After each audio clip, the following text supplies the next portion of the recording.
Ayan. Hello mga ka-bells and welcome back sa aking channel again. Ayan.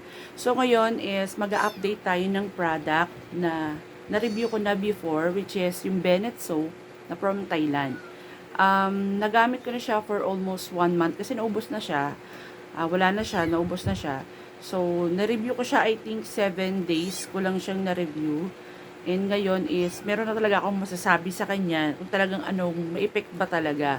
Kung ano ba talaga yung effect, kung nag-smoothen ba. Kasi whitening is, nakita ko na talaga yung whitening effect sa loob ng 7 araw eh. So, yung smoothing effect, yeah. Okay. Sabihin ko na sa inyo. Yung kilikili ko kasi is, sa whitening yung kilikili ko kasi, yung pinaka-pulse ng kilikili ko, may black siya. Okay? Kasi parang doon nagbi-build up yung mga ewan ko. Kasi nagamit din ako ng Dio, pero nag-scrub ako ng kilikili. Kasi nga pag natutuyo sa kilikili ko and pag tagal mabaho siya. So ini-scrub ko 'yon and then nag-a-apply ako ulit kapag bagong ligo. Simula nung ginamit ko tong si Bennett soap, kasi one time nakalimutan ko maglagay. And then nakalimutan ko na talagang maglagay kasi nga hindi ko naamoy yung sarili ko. Hindi ko naamoy yung kilikili ko. Kasi naglalagay ako minsan pag naamoy ko, ay kailangan ko maglagay kasi nangangamoy ako ganun. Kasi nung time na yon, nakalimutan ko. Eh umalis ako. Nagtataka ko pag uwi ko, ay nakalimutan ko pala mag-deodorant. Pero hindi ako nangangamoy. Sabi ko, wow. Sabi ko, yun lang naman ang nilagay ko, yung Bennett soap lang. And then one time, itong mga huling araw, no. So, dire-diretso ko si Bennett soap, halos nabababad ko siya sa kilikili na hindi ko namamalayan. Kasi minsan, pagkatapos ko mag-shampoo and conditioner, binababad ko si conditioner, din nagsasabon na ako. And minsan, pag ubuhos ko, hindi ko nababanlawan agad sa kilikili. Kasi, di ba, dalawang soap nga yung ginagamit ko, yung isang,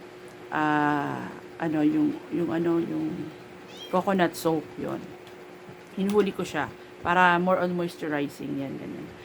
So, nung one time din, napansin ko nga yun, wala nang amoy yung kilikili ko. So, one time din, nakataas yung kamay ko, then sabi ng asawa ko, naglighten yung pinaka-folds ng kilikili ko. Which is, talagang hindi ko tinignan yung si kilikili kasi nga, disappointed nga sa kilikili, sa kilikili ko. So, hindi ko talaga gustong makita ang kilikili ko. So, that time, sabi niya, naglight. Pakita ko guys, naglight nga. Tapos sabi niya, anong nilagay mo? Sabi ko, wala, yung sabon lang na ginagamit ko.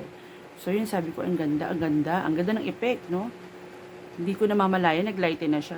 So, nung Saturday, umalis ako, nagpunta kami ng Quezon Province. Kasama ko yung mga kaibigan ko. And then, yung isang kaibigan ko, lumapit siya sa akin. Mahilig din kasi sa, whitening soap. So, nung nakita niya ako, sabi niya, nilapitan niya ako agad yung pagbaba namin sa sasakyan. Kasi hindi ko siya katabi sa sasakyan. Ang sabi niya sa akin, Ninya, anong gamit mong sabon? Yun ang sabi niya sa akin. Ang sabi ko, sabon? Bakit Sabi ko yun. Ang puti mo kasi lalo ngayon, iba yung puti mo sa puti mo noon. Maputi ka na, kaya lang mas iba yung puti mo, iba yung glow mo sa balat. Sabi ko, okay. So, pinakita ko sa kanya, sinend ko sa kanya yung soap, and then sabi niya sa akin, i-order ko daw siya.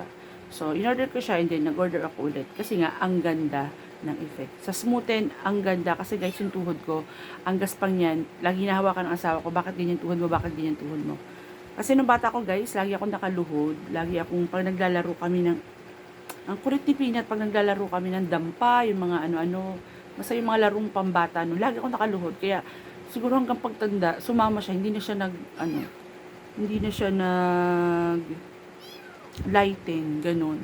So, ngayon ang kinis na ng tuhod ko, hindi siya sobrang kinis na. Meron pa rin gaspang ng konti, pero hindi tulad doon talagang pag hinawakan mo siya, para kang mahawak sa kalsada, ganun.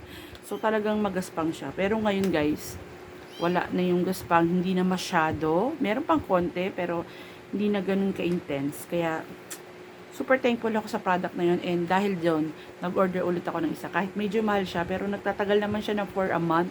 So, why not, diba? So, yun ang ginagamit ko ngayon, and super effective siya, guys.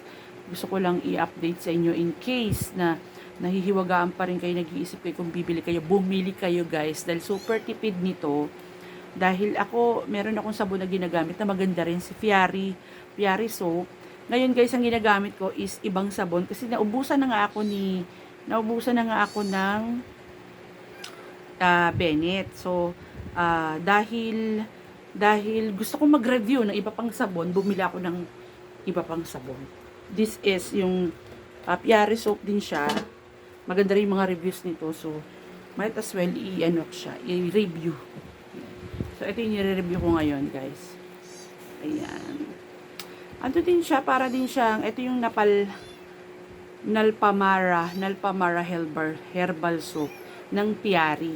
Para siyang ang pagkakaiba niya lang sa Piari na turmeric soap, mas mabango si turmeric soap kaysa dito. May amoy, amoy dahon-dahon. Ganun yung amoy niya. So, nire-review ko pa siya ngayon. Ilang araw ko pa lang siya ginagamit. Siguro mga 2 days. Kasi naubos na nga si Bennett. So, gusto ko ring i-review to. So, yun. Yan. So, and then, nagre-review din ako ng product. Dumating kahapon to and nainom ko na to. Pangalawang araw ko nang iniinom. This is the Daily Dose of Glow. Ayan. So, nag-sale kasi. So, gusto ko siyang i-review. Kung totoo ba yung mga claims niya na talaga nakaka-glow ng skin. Oh, may glow pa ba yung skin ko? Sana. Ayan. Pero sabi nila, ang puti-puti ko na raw, huwag na raw mag-gluta tayo. Sabi ko, wala kayong paki. Kasi hindi naman yun ang habol ko. Ang gusto ko, hindi naman ang habol ko is whitening. Gusto ko yung lambot, pampalambot ng balat, guys. Yung whitening, meron na akong white, maputi na ako. Oh, maputi na talaga ako.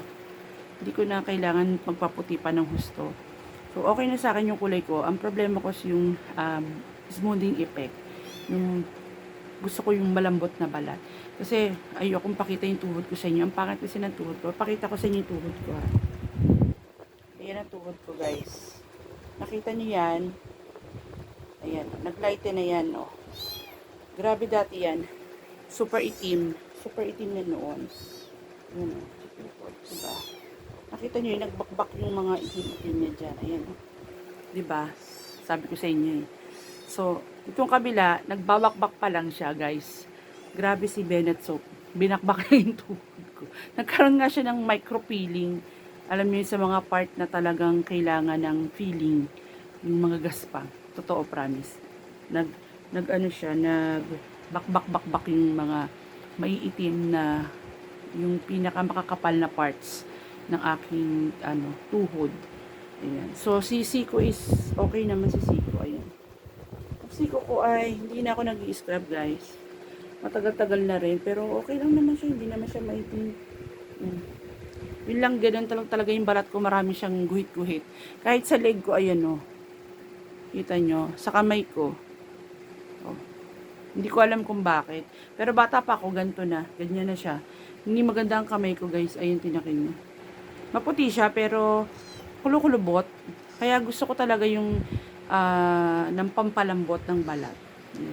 Yung pampasmooth ng balat. Yun ang talagang hinahanap ko sa mga soap, sa mga product.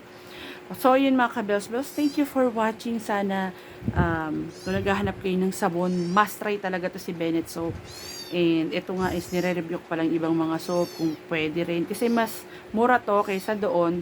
Kung wala kayong budget is pwedeng dito kayo sa mas mura. So yun mga kabels-bels, thank you for watching and I hope I will see you on my next video.